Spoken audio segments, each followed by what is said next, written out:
வணக்க மக்களை, சட்டமன்ற நிறைவேற்ற மிக முக்கிய தகவல் ஒன்று வெளியாகி இருக்கிறதா? அறிவாலத்தில் ஒழித்த அபாயமணியா, பிரேமலதாவின் ஒற்றை முடிவால் ஆடிப்போன திமுக புள்ளி, பின்னணியில் இருக்கும் சீக்ரெட் என்ன? வாங்க வீடியோவை முன்வாக்கலாம். அதாவது தமிழகத்தில் வரக்கூடிய இந்த 2026 சட்டமன்ற தேர்தல் என்பது இன்னும் 2 மாத காலம் மட்டுமே இருக்கும் சூழல்தான் தமிழகத்திலேயே அனைத்து கட்சிகளுமே தங்கள் கட்சி பணிகளெல்லாம் தீவிரமாக செயல்பட்டு வருகிறதா. அந்த வகையில்தான் தமிழகத்தில் நிலவக்கூடிய இந்த 4 முனை போட்டி தான் தமிழக அரசியலிலே ஒரு புதிய மாற்றத்தை ஏற்படுத்த வகையில்தான் அரசியல் களம் சூடுபிடிக்க தொடங்கப்பட்டதா. அதாவது ஆளும் கட்சியான திமுக, ஆண்ட கட்சியான அதிமுக மற்றும் விஜயின் புதிதாக ஆரம்பித்துள்ள தமிழக வெற்றிக் கழகம் மற்றும் சீமானின் நாம் தமிழர் கட்சி என தமிழகத்தில் கண்டிப்பாக இம்முறை 4 முனை போட்டி நிலவக்கூடிய சூழல் தான் உருவாகி கொண்டிருக்கிறதா. அந்த வகையில்தான் தமிழக அரசியல் களம் 2026 சட்டமன்ற தேர்தல் நோக்கி இப்பொழுதே சூடுபிடிக்க தொடங்கிவிட்டது.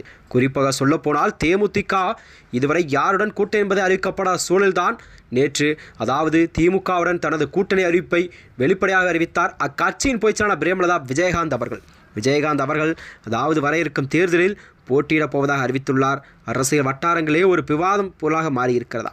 அதாவது மறைந்த கேப்டன் அவர்கள் விஜயகாந்த் ஏற்கனவே போட்டியிட்டு வெற்றி வாகை சூடிய ரிசவந்தம் தொகுதியை பிரேமலதா களமிறங்க கூடும் என தகவல் தற்போது ஒரு காட்டு தீயாய் பரவி வருகிறதா.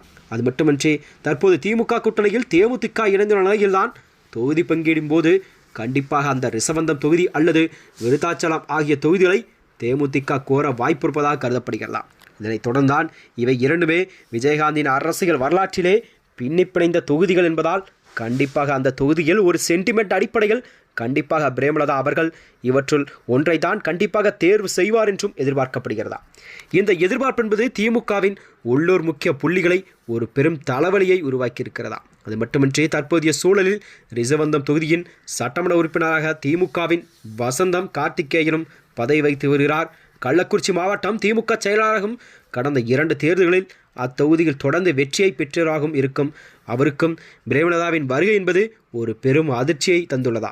ஒருவேளை தொகுதி பங்கீட்டில் இத்தொகுதி தேமுதிகவுக்கு மட்டும் ஒதுக்கப்பட்டால் தனது அரசியல் எதிர்காலம் என்னவாகும் என்ற கவலையில் அவர் ஆழ்ந்துள்ளதாக கூறப்பட்டு வருகிறதா. இந்த நிலையில்தான் தொகுதியில் பல்வேறு நலத்திட்டங்களை செயல்படுத்தியும் தனது பிடியை வலுவாக வைத்திருக்கும் திமுக நிர்வாகிகள் என்பது கூட்டணி கணக்குகளுக்கான தங்களது கோட்டையை விற்றுக் கொடுக்க வேண்டிய கட்டாயம் ஏற்படுமா என்ற ஒரு அச்சம் படுகிறார்களாம். பிரேமலதாவின் இந்த முடிவு என்பது கண்டிப்பாக இந்த நகர்வு அதிரடி நகர்வும் ரிசவந்தம் தொகுதியில் ஆரம்பித்துவிட்டு ஒட்டுமொத்த திமுக தேமுதிக உறவில் எந்த ஒரு மாதிரியான திருப்பங்களை எல்லாம் ஏற்படுத்தும் என்பது அரசியல் விமர்சனங்கள்லாம் உன்னிப்பாக கவனித்து வருகிறதா. இந்த நிலையில்தான் வருகின்ற 2026 சட்டமன்ற தேர்தல் என்பது தேமுதிகவிற்கு ஒரு முக்கிய தேர்தலாக பார்க்கப்பட்டு வருகிறது.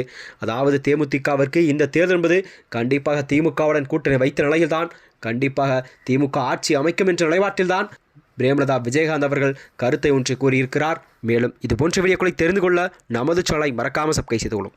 நன்றி, வணக்கம்.